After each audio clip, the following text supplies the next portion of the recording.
It all started with an innocent question, one that felt playful at first but lingered in the air, taking on a weight I couldn't quite shake. "Do you want to know the taste of my body?" Ava had asked, her voice soft and teasing, her lips curving into a smile that felt more like a dare than a question. I laughed, caught off guard by her boldness. "What kind of question is that?" I asked, trying to mask the heat that crept into my cheeks. She shrugged, her dark eyes glinting with mischief. "A fun one," she said simply. Ava was my wife's best friend, someone who had been around for years, slipping seamlessly into our lives like a second sister. She had a way of lighting up a room, her laughter contagious, her presence magnetic. People gravitated toward her, and I was no exception. But I never thought much of it. She was Ava, my wife Mia's best friend. That's all she ever was. Or at least, that's what I told myself. Until that question. It was just the three of us that night, sitting in the living room of our small house.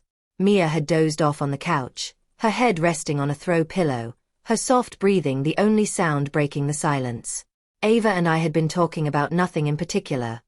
Work, movies, the ridiculous heatwave that refused to break. And then, out of nowhere, she dropped that question, her voice low enough that only I could hear. I should have ignored it. I should have laughed it off and changed the subject. But something in her tone, something daring, something undeniably seductive, held me captive. "I think I'll pass," I said finally, trying to keep my voice light. Ava chuckled, leaning back in her chair. "Suit yourself," she said, but her smile lingered, and I felt the weight of her gaze long after the conversation had shifted. Over the next few weeks, things began to change. I noticed Ava more, her laugh, her perfume, the way she seemed to fill every space she entered. And she noticed me too. I could feel it in the way her eyes lingered, in the way her hand would brush against mine when she passed me a drink or reached for the remote. It was subtle at first, but it grew, a tension simmering just beneath the surface. Mia, oblivious as ever, didn't seem to notice. She trusted Ava, and she trusted me. Her faith in both of us was unshakable, and that made the guilt so much worse. One evening, Ava invited us to a dinner party at her apartment. Mia, ever the social butterfly, was excited, but I felt a knot of anxiety tighten in my chest. I knew Ava would be there, dressed to kill, her charm turned up to 11. And I knew I was walking straight into temptation. The night started innocently enough. The apartment was filled with people, the air buzzing with laughter and conversation. But even in the crowded room, Ava's presence was magnetic. She wore a sleek red dress that hugged her body in all the right places, her hair falling in loose waves around her shoulders. She caught my eye from across the room, and for a moment, the noise faded away. "Enjoying yourself?" she asked later, sidling up to me as I stood by the kitchen counter. "Trying to," I said, forcing a smile. She smirked, her fingers grazing mine as she handed me a glass of wine. "You look tense." Before I could respond, Mia appeared, her arms slipping around my waist. "Having fun?" she asked, her eyes bright with happiness. "Yeah," I lied, the guilt clawing at my chest.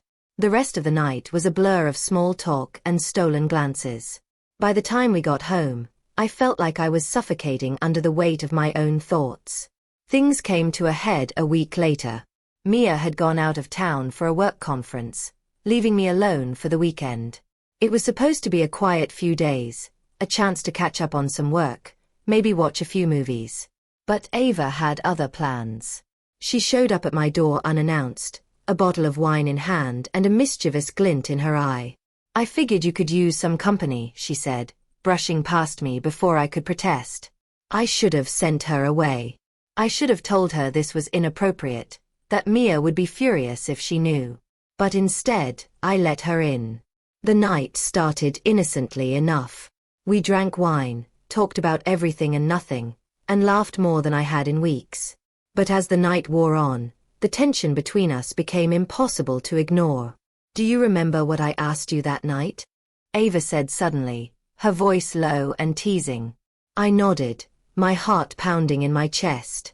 Her lips curved into a sly smile as she leaned in closer, her eyes locking onto mine. Do you want to know now? My mind screamed at me to stop, to tell her to leave, to think about Mia and everything we had built together. But my body betrayed me. I leaned in, closing the distance between us, and in that moment, I knew I had crossed a line I could never uncross. The next morning, the weight of what I had done hit me like a freight train. Ava was gone, leaving nothing but the faint scent of her perfume on my pillow. I felt sick, sick with guilt, sick with regret, sick with the knowledge that I had destroyed something beautiful for a fleeting moment of weakness. When Mia returned, I tried to act normal, but the guilt was written all over my face. She noticed immediately, her brow furrowing as she asked, "Are you okay?" "Yeah," I said, forcing a smile. "Just tired." But Mia wasn't stupid. She knew something was off, and it wasn't long before the truth came out. Ava, in a fit of anger or guilt, confessed everything. She called Mia, told her about that night, and destroyed the trust we had spent years building. Mia confronted me, her voice trembling with anger and pain. "How could you?" she asked, tears streaming down her face. "How could you do this to me?" "I don't know," I said, my voice breaking. "I was weak. I made a mistake. I'm so sorry, Mia." But no amount of apologies could fix what I had broken. Mia packed her bags that night and left, her silence more painful than any words she could have spoken. In the weeks that followed, I was forced to face the consequences of my actions. Ava disappeared from our lives, her presence a ghost that haunted every corner of our home. Mia filed for divorce, and I was left alone to pick up the pieces of a life I had shattered with my own hands. The taste of Ava's body, once so intoxicating, had turned bitter in my memory. It was a reminder of my betrayal, of the love I had thrown away for nothing. Looking back, I wish I could say I learned my lesson, that I became a better man because of it. But some mistakes leave scars too deep to ever fully heal.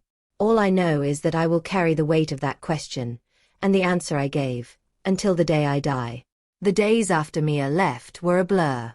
The house felt emptier without her, every room a reminder of the life we had shared.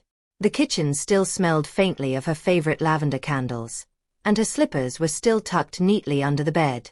But the silence was deafening, and I couldn't escape the crushing weight of my guilt. Ava didn't reach out, and I didn't expect her to. Whatever connection we had shared had dissolved the moment the truth came out. But her absence didn't make things any easier. I couldn't stop replaying that night in my mind, dissecting every moment, every decision, every wrong turn that had led me here. I tried to throw myself into work, hoping the routine would dull the pain. But no amount of spreadsheets or meetings could distract me from the ache in my chest. I missed Mia. Missed her laugh, her kindness, her unwavering belief in me.